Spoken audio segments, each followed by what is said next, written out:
Nako, dati kasi itong building na to ay isang parang kulungan. Mamaya, titingnan, pupunta tayo doon kasi nandoon yung history talaga. Okay. Nung building na to, na handuman. Doon masasagot yung katanungan natin. Yes, sasagutin natin yan. Papunta natin doon. Sinasabi mo na naging kulungan noong unang panahon. Panahon ng ano yun? Mga Kastila pa? Panahon ng... Sasagutin ko yan. Pagpunta natin doon. Alright.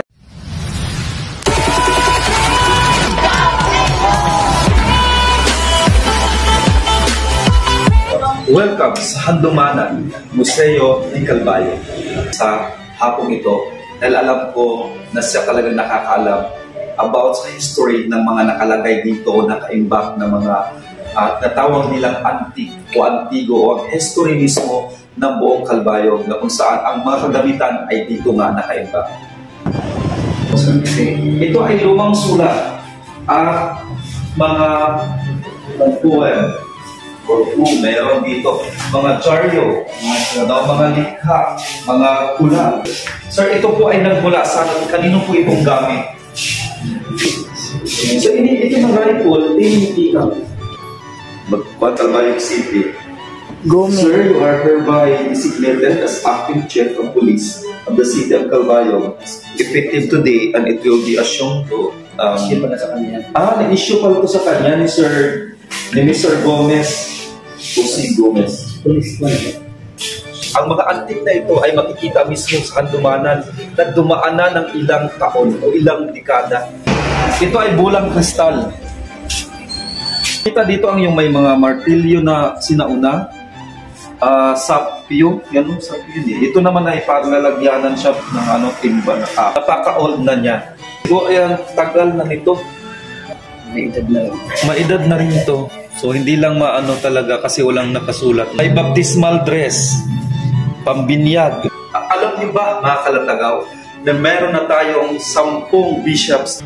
Nagkaroon tayo ng bishop noong 1910 to 1920 hanggang sa kasalukuyan noong 2007 naman ay naluklok bilang bishop Reverend Isabelo Abarquez hanggang ngayon. Kung ano at kailan ginamit at anong uri itong barong at kimona na nakaimbak dito mismo sa Handumanan. Okay ba? So, ayan.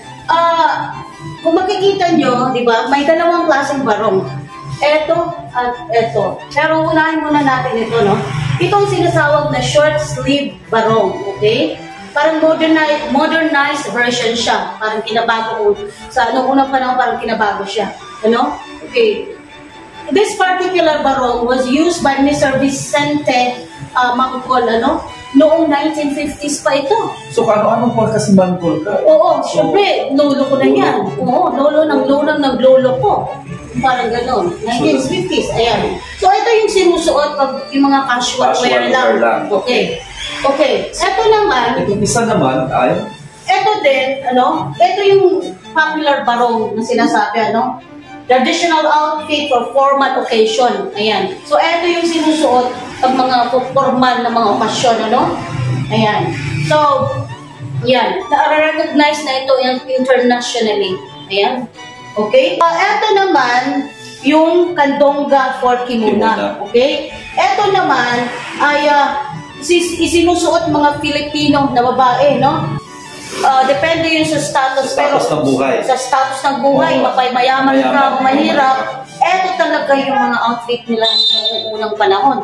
Okay? So, nagkaka-diferensya lang sa tela. Siyempre, pag mayaman ka, siyempre, mas bongga yung tela.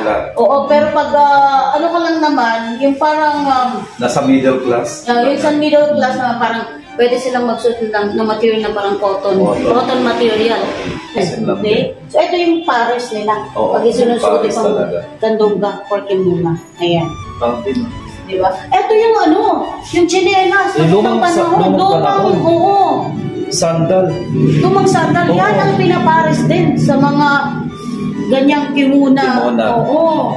So, meron pa din lumang sapatos pa lalaki, black shoes. Oh, yan ang pinapares din pag nakabarong sila.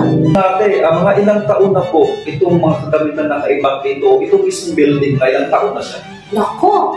Dati kasi itong building na ito ay isang parang kulungan. Mamaya, titingnan, pupunta tayo doon kasi nandoon yung history talaga. Replica, ito yung picture ng ating mahal na Jose Ronyo.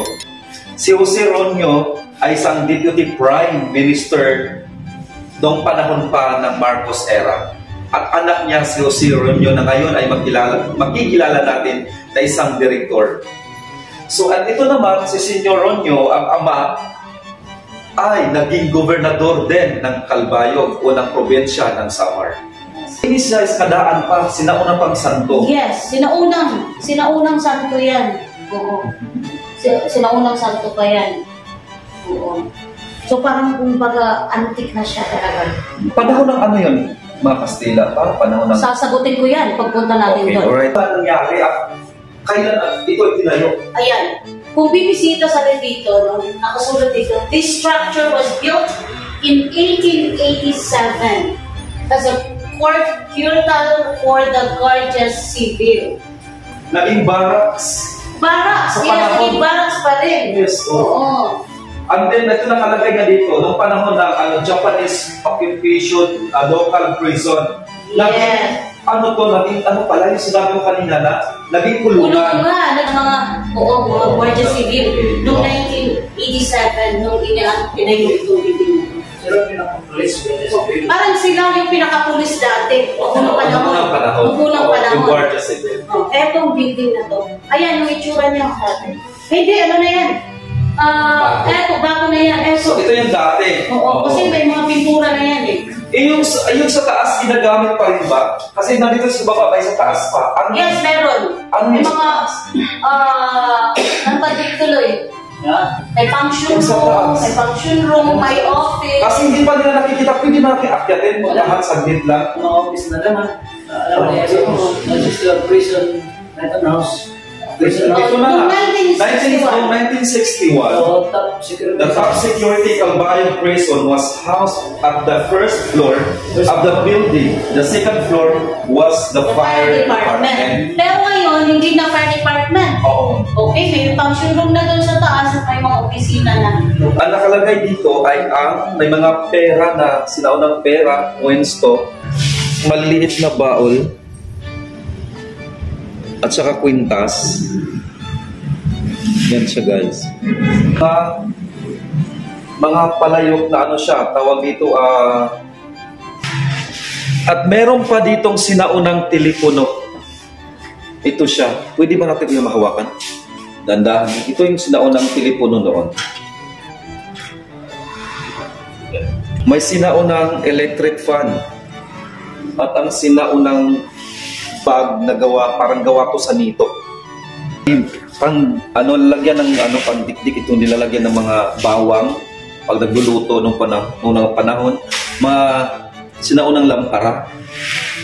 Ito naman ay mga sinauna pang mga bute, no? Ang ginagawa nito ay ng mga tuba, suka nung unang panahon. So ito siya. Ito naman ay tinatawag nilang old statue ng isang santo. So matagal na talaga itong nakalagay dito mismo sa Handumanan. At dito naman ay ang mga laki, ang mga recognitions award nila, no? Ang mga motions, mga ano to, Commonwealth di Pilipinas, Munisipyo di Calbayog, Samar. Mayroon pa silang sinaunang photo album. Ang picture na to ay si former Senator Decoroso Rosales. So nagdalawa pala ang naging natin senator dito sa Calbayog, sir. Si Senate President Avellino at si former Senator Decoro Rosales. Ito naman ay ang lumang typewriter. Tagal na nito, parang na siya, kinalawang na. So halata talagang umabot na ng dekada. Naging Deputy Prime Minister siya noong panahon ng Marcos era pa. Okay. So ngayon naman ay papakita natin ang mayors of Calbayog. No? Makikita natin dito na mayroon tayong mayors of Calbayog. Yung pinakaunang talaga ay noong pang 1988 at 1989 si Pedro Matudan. No, the rest hanggang kay at present andito na nga si Honorable Mayor Raymond C. Oy ngayong 2022 at present. Lumang salamin. Salamin. Ayan na siya. Ito talaga yung hugis na inuukit nung unang kapanahunan. Diba sir? Ganito, ngayon kasi may mga plain lang. Noon talaga parang mayroon siyang effortful talaga yung paggawa ng mga salamin. Kasi inuukit pa nila yan. So ito naman ang tawag dito sir ay ang sinaunang Ito. rocking chair. Rocking chair ba to? Hindi na ito nagawa. Pero hindi siya rocking chair. Normal lang siya na upuan, no, na parang rocking chair siya.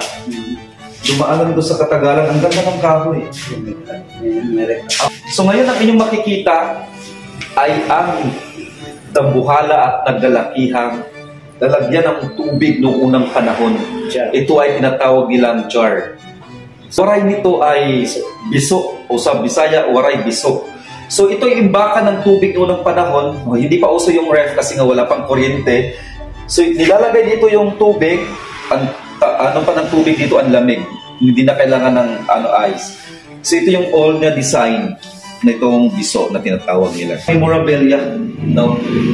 Chinese night with Senator Dico Rosso Rosales. So, nung panahon talaga noon at hanggang ngayon, ay makikita natin na isa sa mga businessman at isa sa mga naging public servant ng Calbayog ay ang mga Rosales o mga Chinese.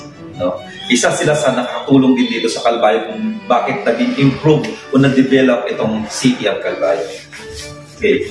Makikita naman natin ang iba't ibang uri ng biso.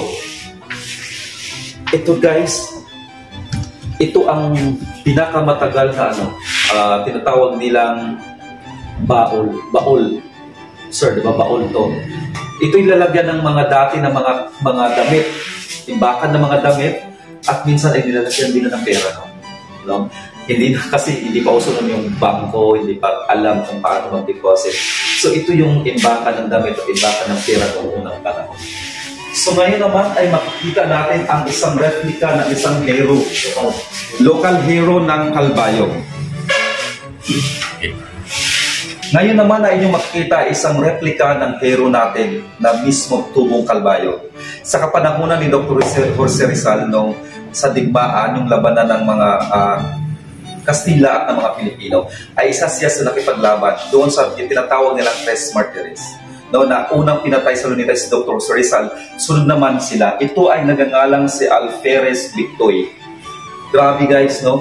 Mayroon din palang hero dito sa Calbayog na hindi man alam ng mga Calbayog noon. Ngayon naman ay inyong makikita ang sinaunang plaka.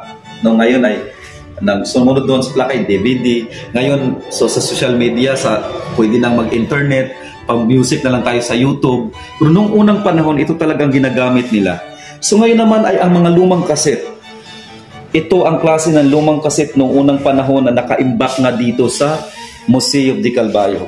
So ito ay lumang banig na tinatawag nila sa banig. Ito ay gawa sa bure. Gawa siya sa bure. Okay. Ito naman ay tinatawag nilang nigo. Ang nigo naman ay ginagawa ng tapyahan para sa bigas na yung noong unang panahon. Naman ang makikita ninyo ay ang lusong. Meron din kami noon sa bahay, yung pinakita ko sa vlog natin, may lusong kami ganito. At may kaguran, lumang kaguran. Ito yung kayuda ng lugi. No? Ito naman ay ang lumang hilingan ng rice, yung nagluluto ng bibingka. Yan, hilingan ito. Mga lumang gamit sa kusina. Ito ay ranjak, lalagyan ng tubig, yung lumang baso. Meron din silang mga lumang plato. Ito naman ay lumang kabinet. Kasi tayo mga Pinoy na talaga noon hanggang ngayon mahilig sa kabinet. Pwedeng imbakan ng mga damit, pwedeng imbakan ng anong-anong gamit o palamuti sa bahay. So nakikita nyo ngayon na nasa likod ko, ito ay handumanan ng Museo de Calbayog na naging historical place na siya at kung paano itinatag ito. At napakagandang alamin na ating mga taga-Calbayog noon at ng iba't iba pang lugar na pumupunta mismo sa Calbayog na mga tao sa panahon ngayon, lalo na sa mga kabataang henerasyon, ang historia o ang history ng buong Calbayog. na ito ay naging replika nga na makikita ang iba't ibang uri ng kagamitan noong unang panahon na naging bahagi na ng ating kasaysayan.